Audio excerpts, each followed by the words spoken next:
All right, so get this.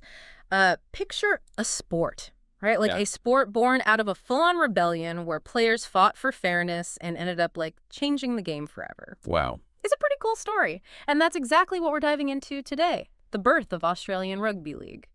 It's a tale of, like, that underdog spirit, ambition, and some surprising twists and turns that might just make you see sports in a whole new light. What's fascinating, I think, is that this isn't just some dusty sports history.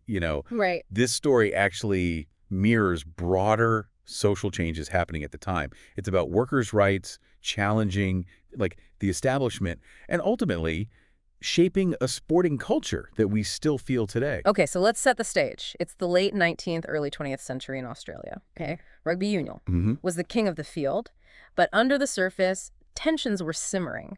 Imagine pouring your heart and soul into something you love, like really love, risking injury every time you play, but getting absolutely nothing in return. No pay, no support if you get hurt, nothing. That was the reality for many working-class rugby union players back then. Yeah. It kind of makes you wonder, have you ever felt like a system was stacked against you, even if it was something you were passionate about? That deep frustration was the driving force behind this whole movement. They saw players in England, taking a stand, forming their own rugby league in 1895, where they were actually valued and thought, why not us? Right.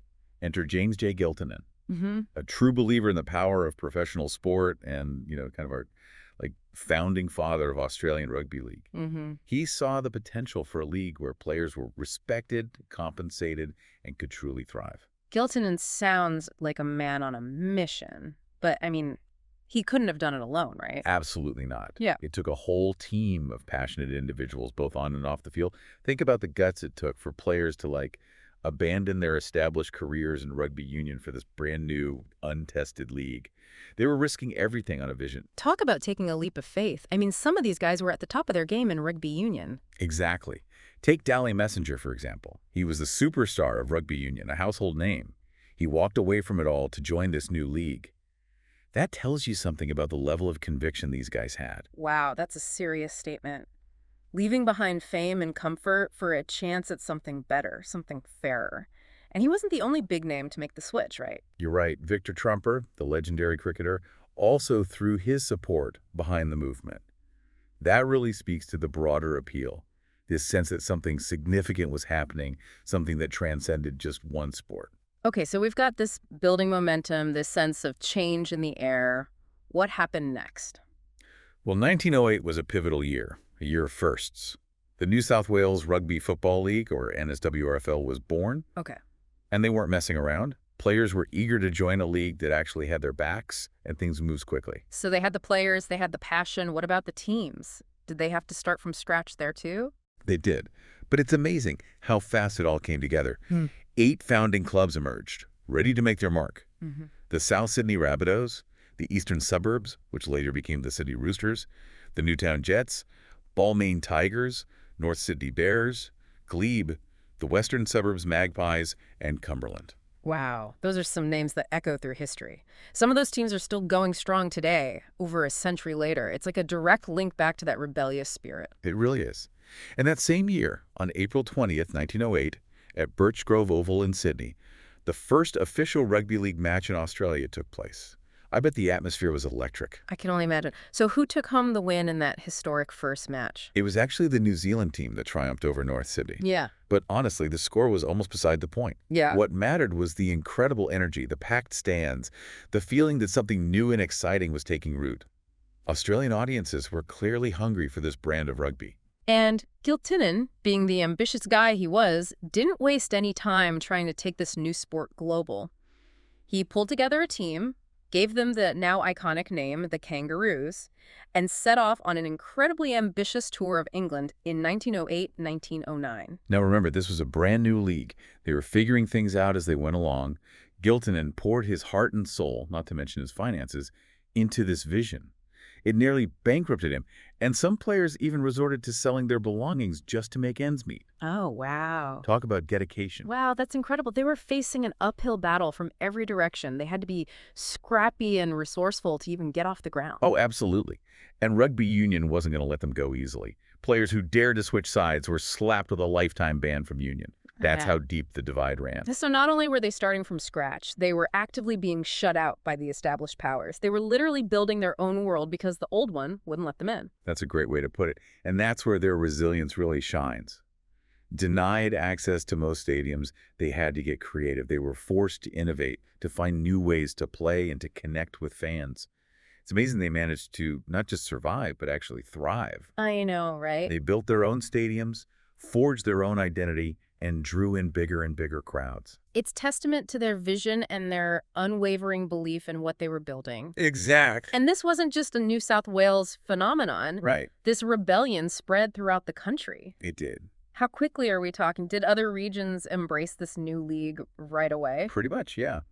Just 2 years after the NSWRFL was formed, Queensland established its own rugby league competition in 1910. Wow, that's fast. Yeah, that rapid spread shows just how much pent-up demand there was for a fairer, more exciting rugby experience. It's like this wave of change was electrifying the whole nation. Yeah. And those international connections from that first Kangaroo tour, those started to solidify pretty quickly too, didn't they? Absolutely, yeah. Oh. Regular matches against New Zealand, who you know as the Kiwis, kicked off in 1913, adding another layer of rivalry and excitement to the sport. A bit of healthy competition always makes things more interesting. What else was happening in these early years? Anything that really stands out? Well, in 1924, they introduced the iconic Kangaroos jersey, the green and gold that's become synonymous with Australian Rugby League. Oh, yeah. That visual identity really helped solidify the sport's place in the national consciousness. Ah, the green and gold. There's something about those colors that instantly evokes a sense of national pride. For sure. You see that jersey and you know exactly what it represents. Skill, toughness, and that fighting spirit we've been talking about. It's a powerful symbol. Yeah. And then in 1928 came another game changer, radio broadcasts. Oh, wow. Suddenly anyone, anywhere could tune in and experience the thrill of a rugby league match. That's huge. Radio was such a powerful medium back then. Yeah. It really allowed the sport to reach a much wider audience and capture the imagination of the whole country. It was a major turning point. Okay. And by the 1930s, as we mentioned earlier, rugby league had surpassed rugby union in popularity in key states like New South Wales and Queensland. Wow.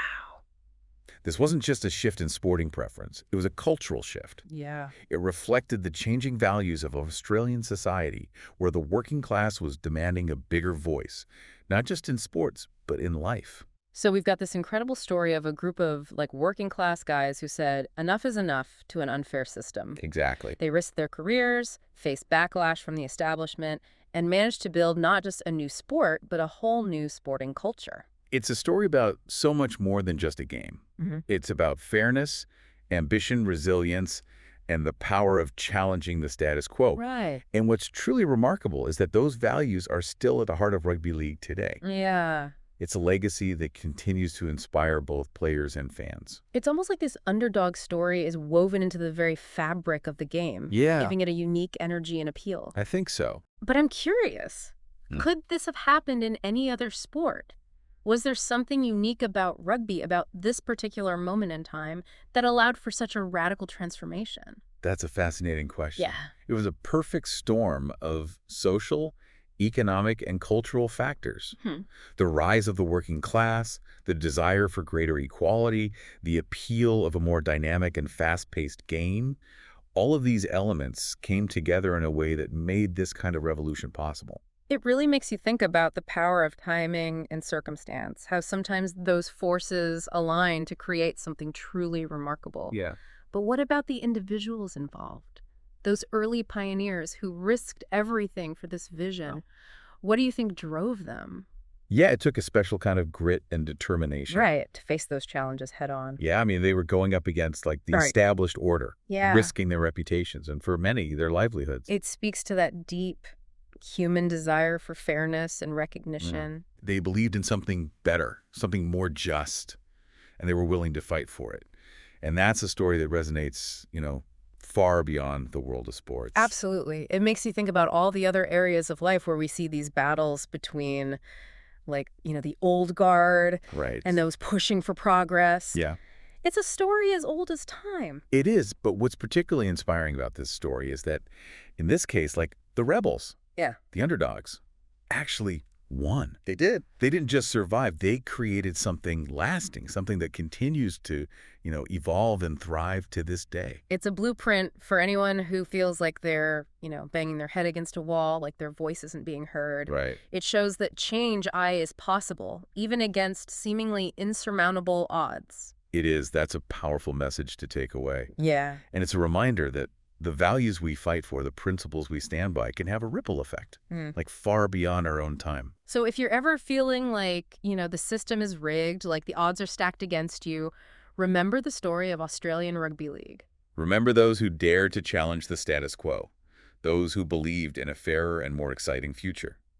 Remember that even the most deeply entrenched structures can be shaken. And who knows, maybe you'll be the one to spark the next revolution. Maybe, yeah. Thanks for joining us on this deep dive into the birth of Australian Rugby League. It's been a pleasure. It's been an incredible journey through history. It certainly has.